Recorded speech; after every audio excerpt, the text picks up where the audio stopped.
Every morning for 10 years, I walked into the lobby of Ryland Tech Solutions just after sunrise. Nobody looked up. The security guards barely nodded. The receptionist never asked my name. I wore the same beige cardigan, carried the same worn-out leather bag, and took the same service elevator to the basement level, HR records and facilities management. My name is Mia Dawson, but in this building, I was just that admin girl from downstairs. The one who quietly typed up files, updated employee records, and brought coffee during executive visits. I sat behind a shared desk in a low-ceilinged office with flickering lights and no windows. When people from upper floors needed something, they emailed HR support, never knowing or caring who responded. And I never corrected them, because I had a secret. One that had taken root years ago, in silence, and slowly grown into something much, much bigger. 10 years earlier, Ryland Tech was on the verge of collapse, a promising AI company with too many ideas and not enough capital. Back then, I wasn't an admin. I was a junior financial analyst at a rival firm, working 80-hour weeks and going nowhere. Until one afternoon, I stumbled on an internal leak. Ryland's founder was quietly looking for an anonymous investor to help him avoid a hostile takeover. I had just received a modest inheritance after my mother's passing. It wasn't much by Wall Street standards, but enough. Enough to make a move no one saw coming. I contacted the founder through a proxy. I offered a silent partnership. My only condition? Full anonymity. I didn't want board seats, no press, no titles, just ownership. Quiet, documented, and binding. He agreed. He was desperate. And just like that, I became the silent owner of 52% of Ryland Tech. Over the next 3 years, the company exploded. Their new product, an adaptive learning platform, revolutionized corporate training. Ryland was hailed as a tech underdog miracle. The CEO, Dylan Crane, became a darling of the media, but no one ever mentioned the name of the person who'd kept the company alive. No one even knew, and that was fine. That was the plan, until I saw what the company was becoming. I watched from the shadows as Dylan took full credit for Ryland's success, claiming it was his grit and vision that saved the company. I watched promising engineers get pushed out. I saw the old founder, the man who'd made a deal with me, shoved into retirement and replaced with a boardroom full of yes-men. I watched as people like me, quiet, competent, unnoticed, were overlooked, mocked, dismissed. And then one afternoon I heard it. "Who's that?" An executive VP asked, pointing vaguely in my direction as he passed my desk in the basement hallway. "Oh, her?" Someone replied with a smirk. "Just admin support. Nobody important." Nobody important. It wasn't the first time I'd been dismissed like that, but something about the casual cruelty in their voices that day stuck with me. That's when I decided I wouldn't stay silent forever. I didn't want the spotlight, but I wanted respect. So I started paying attention. I read every internal financial report that came through HR. I listened carefully during coffee runs and hallway meetings. I learned which departments were over budget. I saw who took credit for others' work. I watched as Dylan steered the company into increasingly risky waters, chasing prestige and headlines over sustainability. And I waited. 10 years passed like this. I never missed a day. I became part of the building's invisible background. My wardrobe never changed. My smile never drew attention. But behind my quiet eyes, I knew everything. Then came the contract. I overheard whispers in the executive elevator about a multi-million-dollar partnership with a major international firm, a deal that would triple Ryland's market share. But there was a catch. The partner company required a unanimous shareholder signature before closing. Every owner, even the anonymous ones, had to sign. That's when panic set in upstairs. They couldn't find the majority owner. I watched from my desk as Dylan barked at assistants, demanded private investigators, called legal teams. "Find this damn ghost shareholder," he shouted during a call I overheard through the thin walls. "We need their signature now." And I smiled, because after 10 years of being invisible, it was time. Time for them to learn who had been in the building all along. Not the coffee girl, Not the admin, not nobody, but Mia Dawson, majority owner of Ryland Tech, and the one person Dylan Crane could not afford to ignore anymore. The tension in the building shifted almost overnight. What had been a calm hum of quiet arrogance among the executives turned into a silent panic. Everyone walked faster. Voices were sharper. Meetings multiplied. Something was happening, and the walls were closing in on the people who used to ignore me. I kept my head down and listened. The anonymous majority shareholder, me, was now the most sought-after person in the building, even if no one knew it yet. The boardroom was on fire with speculation. Legal teams were digging through decades of ownership records, tracing trusts, foundations, shell companies. All they found were dead ends. They had no idea that the owner they were desperately searching for had walked past them in the elevator that very morning. That I had smiled at Dylan's assistant while she frantically organized yet another shareholder emergency meeting. That the woman everyone still called HR support held the only signature that could save them. Dylan Crane was unraveling. At 41, he was still boyishly handsome, always dressed in custom-fitted suits, his voice smooth like a seasoned politician. But now his confidence was cracking. I watched him yell at his secretary over the wrong brand of bottled water. I heard the frustration in his voice when he screamed into his phone in his office, door slightly ajar, about incompetent fools who can't find a simple signature. Meanwhile, I waited. Not out of cruelty, but clarity. You see, I didn't want to be the villain in this story. But I also wasn't going to let the same people who had looked through me, stepped over me, and belittled me now pretend to respect me just because they needed something. Respect built on desperation isn't respect. It's survival. They hadn't earned my signature yet. 2 days later, an internal memo leaked. The partnership deal, it turned out, was not just valuable. It was critical. Ryland Tech had overextended itself through rapid expansion, banking on this merger to stabilize cash flow. If the deal fell through, the company would likely have to lay off hundreds. Morale dipped. Rumors spread. Everyone became a little quieter in the cafeteria. Still, no one looked at me. They passed me in the hallway, eyes glazed, too stressed to bother acknowledging the admin who restocked their printer paper. And I realized something. In this building, value was never about contribution. It was about visibility, status, titles, proximity to power. They still didn't see me. And then came the moment that changed everything. It was a Thursday afternoon. I was walking back from the downstairs kitchenette, a mug of coffee in hand, when I heard my name over the intercom.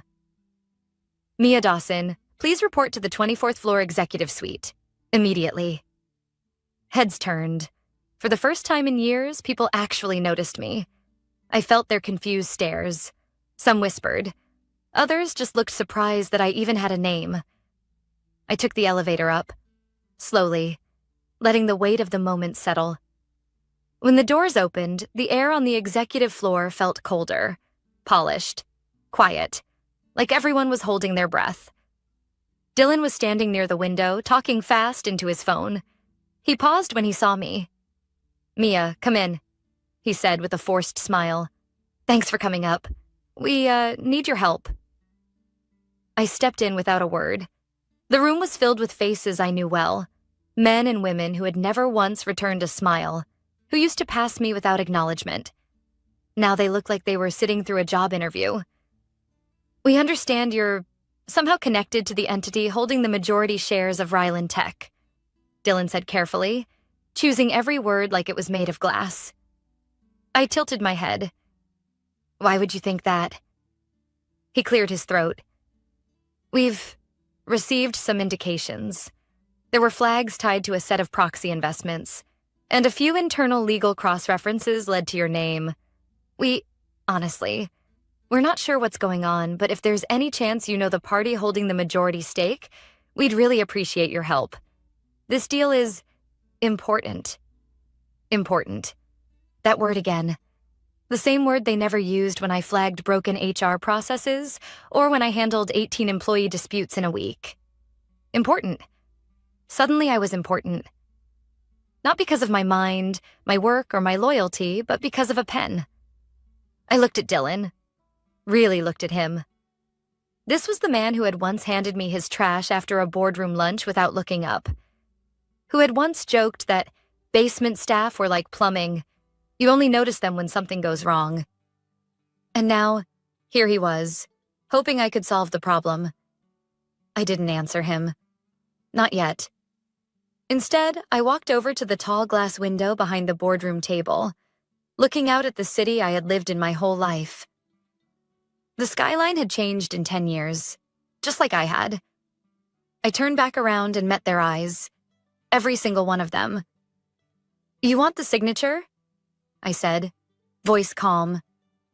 "But what I want is something entirely different." They shifted in their chairs, uncomfortable, nervous, and I smiled. Because now the game had truly begun. Over the weekend, I stayed quiet. Not a single call, not a single follow-up email. I let the silence do the work. By Monday morning, the anxiety inside Ryland Tech had reached a fever pitch. While the executives were scrambling to review their performance reports, recheck financial statements, and prepare their excuses, I sat calmly in my small apartment sipping tea. I had spent 10 years preparing for this moment. I wasn't in a rush now. At 9 a.m. sharp, I walked into the building. This time, not through the rear entrance, not through the side elevator used by facilities staff, but through the gleaming glass front doors where everyone could see me. The lobby was buzzing. People paused mid-conversation. Some pretended not to stare. Others looked away quickly when I caught their eye. It was working. They were starting to see me. Dylan's assistant, Lisa, who had once forwarded my emails without reading them, met me by the elevators, practically bowing. "Ms. Dawson," she said breathlessly, "they're all waiting for you upstairs." I nodded. Good. This time I took the executive elevator. Alone. No longer the invisible admin. No longer the background noise. I was the storm they never saw coming. When the doors opened on the 24th floor, the full board was already assembled. Plus Dylan, pacing near the window with dark circles under his eyes. His suit was still crisp, but the illusion of control had long since evaporated. They all turned when I walked in. I didn't wait for pleasantries. "Let's begin," I said, taking the head seat again. The room snapped to attention. No more fake smiles, no more dismissive glances. For the first time, I could feel the shift, the slow recognition of who I was, and what I now represented. Dylan cleared his throat. "Mia, we've reviewed your terms," he said, "and we're willing to accept most of them." "Most?" I asked. "The Employee Oversight Committee, the pay reviews, the diversity report? All of that is fine. But the executive performance reviews? The bonus freezes? That's going to create unrest. It sends the wrong message to the market." I leaned forward. "You're worried about the message?" Let me tell you what message was sent when the company paid its top 5 execs over $10 million in bonuses last year, while 24 support staff were quietly laid off. That's the message I'm correcting. He opened his mouth to argue, but I didn't let him. This company's culture is broken, and until that's fixed, there's no deal. Period. The CFO, an older man with a voice like gravel, spoke up. "Ms. Dawson, the market is watching. This deal is already in the press. If it collapses, our valuation tanks. We'll lose investor confidence overnight." "Then it sounds like you should act fast," I replied, "before that confidence disappears." There was a long pause. Then Dylan spoke again, more quietly this time. "You've already won, Mia. You're the majority shareholder. You could fire me today if you wanted to. So why all of this? Why not just sign and move on?" I looked at him. Really looked at him. The man who had built his empire on charm, on image, on being the face of a company he didn't truly understand. "Because it's not about revenge," I said. "It's about rebuilding something with value.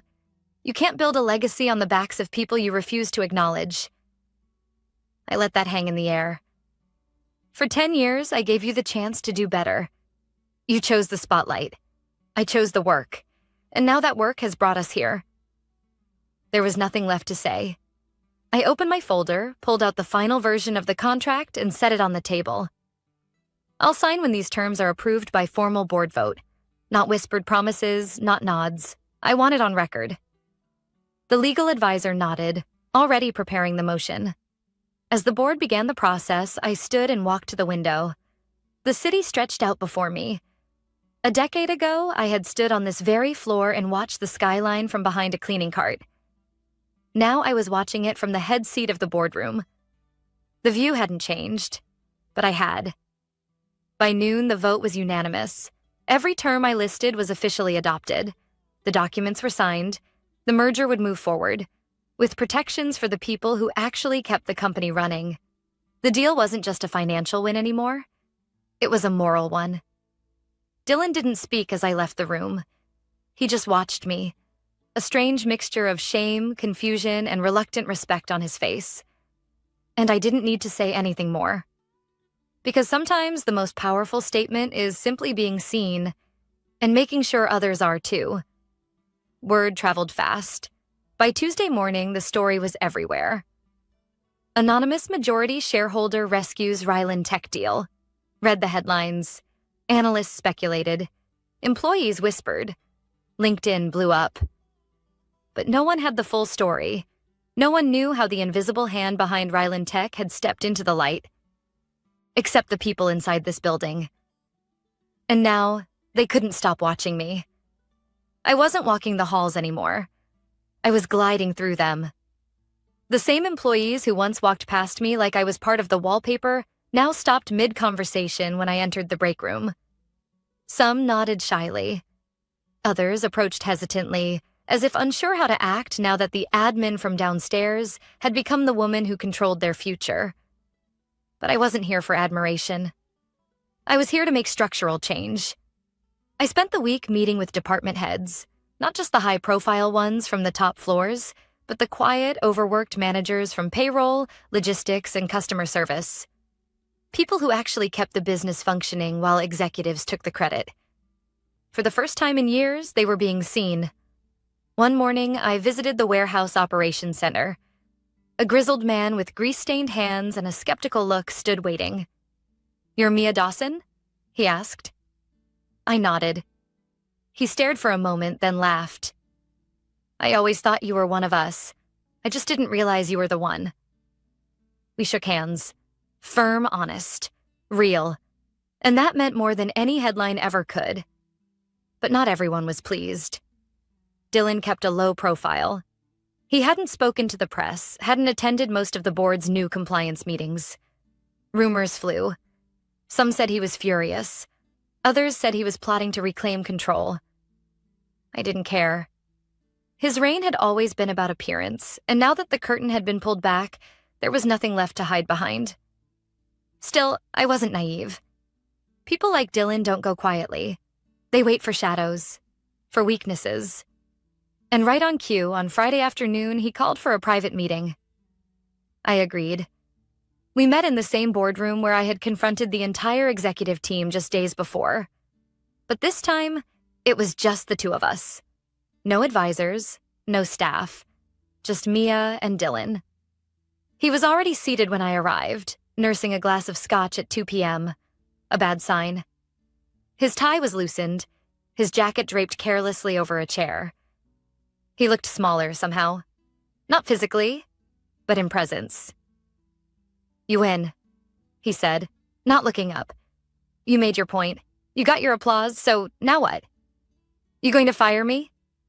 I sat across from him, folding my hands calmly. "You think this is about applause?" He looked at me finally, eyes bloodshot, voice tight. "Don't pretend this wasn't personal. You sat in the basement for a decade, taking notes while we ran the show. You waited until the perfect moment, then you crushed me. That's revenge, not leadership." "No," I said quietly. "That's accountability." He laughed bitterly. "Accountability? For what? Building a billion-dollar company?" "No," I replied. For building it on the backs of people you never bothered to thank. For pushing out the founder who gave you your start. For using every room you walked into like a mirror so you could admire yourself instead of the people who worked under you. Dylan's shoulders dropped. The fight was bleeding out of him. "You know, I used to believe I was the company," he muttered. "That's the problem," I said. "You thought the face of a company mattered more than its backbone." Silence settled between us. "So what happens now?" he asked. "Do I keep pretending to be useful until you push me out?" I leaned forward. "You have two choices, Dylan. Step down gracefully and retain some legacy, or be removed next week when the board meets to vote on leadership restructuring. I already have the numbers." He stared at me, processing, realizing this wasn't a threat. It was a fact. "And if I resign?" "We announce it as part of a leadership realignment following a successful merger," I said. "You get to walk away with dignity, maybe even write a book." "And if I fight?" I met his gaze, steady. "Then the story becomes about how the man who ignored the majority shareholder for 10 years tried to sabotage the company's future out of pride.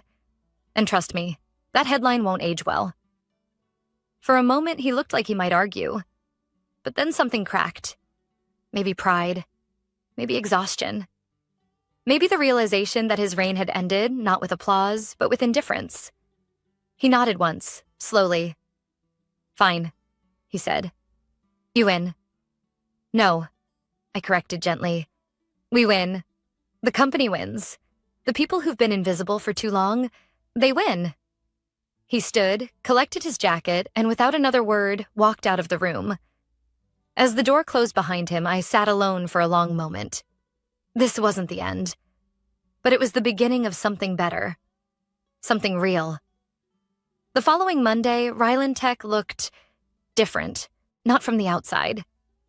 The building still stood tall, the glass still gleamed in the morning sun, and the lobby still echoed with the sound of heels and polished shoes crossing the marble floor. But beneath that shine, something had shifted. You could feel it. In the way people greeted each other, in the way they paused before speaking, in the way their eyes searched, as if wondering who they had overlooked before. As for me, I walked through the main entrance like I belonged. Because now, everyone knew I did. The signature meeting had been scheduled for 10 a.m. sharp. The final step, the moment when the merger would be made official, signed, sealed, and sent to the press. A multi-million-dollar deal months in the making. And until now, one thing had kept it from closing. Mine. When I stepped off the elevator, the entire top floor was bustling. Cameras were being set up for the official announcement. Executives in tailored suits lined the hallway. Legal teams reviewed contracts. News anchors rehearsed their intros. They were expecting a show, and I was ready to give them one. I walked into the boardroom to find every seat filled. The new leadership team, the partner company's representatives, the media consultants, everyone had shown up for this. Everyone except Dylan. True to his word, he had stepped down on Friday, leaving quietly without a statement. His office had already been cleared, his name removed from the glass door. I took his old seat, now mine, at the head of the table. Across from me sat the CEO of Linsford Systems, the company we were merging with. He was a sharp, silver-haired man with a calm demeanor and a reputation for valuing integrity over flash. We had spoken on the phone twice before, but this was our first in-person meeting. "Ms. Dawson," he said warmly, "an honor to meet the person who's been behind the curtain all along." I smiled. "It's nice to finally step into the light." He nodded toward the document placed between us. "Whenever you're ready." I picked up the pen. For a moment, I paused, not out of hesitation, but reflection. 10 years ago, I was typing reports no one read. 10 years ago, I was delivering coffee and printing payroll summaries while executives talked over me. 10 years ago, they called me nobody. Now all eyes were on me. I signed. The room erupted in polite applause. Camera shutters clicked. Hands were shaken, agreements were exchanged. But I didn't stay for long. I stood, thanked everyone for coming, and left the room before they could hand me a mic or draft a statement. I wasn't here to perform. I was here to build something worth believing in. By noon, I was back in my new office. The same office that had once belonged to Dylan. But I had already made changes. The oversized desk had been replaced with something simpler. The ego wall full of awards and magazine covers had been taken down. In their place, a whiteboard covered in handwritten notes and a pinboard filled with employee photos. This wasn't just an office anymore. It was a promise. That afternoon, I called a company-wide meeting. Not for shareholders or press, but for the employees, the ones who had always gone unnoticed. I stood on the stage in the main conference hall, facing hundreds of people, with more watching from satellite offices via live stream. Most of you know my name now, I began, but for a long time you didn't. And that's okay, because today isn't about me. It's about us. It's about the people this company has overlooked, ignored, and undervalued for far too long. That changes today. I watched eyes widen, heads nod. Some people even clapped. I know what it's like to feel invisible, I continued, to be in the room but never acknowledged. But I also know the power of quiet work, of showing up every day even when no one notices. This company was built on that kind of work. And going forward, we're going to honor it. I announced the first wave of promotions from internal referrals, raised starting wages for all support and maintenance staff, launched a mentorship initiative that paired executives with frontline employees, and lastly, I created a new role, Chief People Officer, to ensure that no one in the building ever felt invisible again. When the meeting ended, I stayed behind to speak with employees.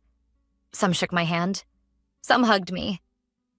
One older woman, a janitor named Anna, who had worked there for 22 years, took my hand with tears in her eyes. "You didn't just change the company," she whispered. "You changed the story." I smiled. That's the idea. That night, long after the building had emptied, I stood alone in my office. The lights of the city blinked outside. Somewhere across town, Dylan was probably telling someone that he used to be CEO of Ryland Tech. But no one would believe him, because he didn't look the part anymore. And as for me, I still came in early, just like always. Still brewed my own coffee. Still wore the same simple cardigan on some days. But now, when I walked through those glass doors, everyone knew. Sometimes the most powerful person in the room is the one you never saw coming.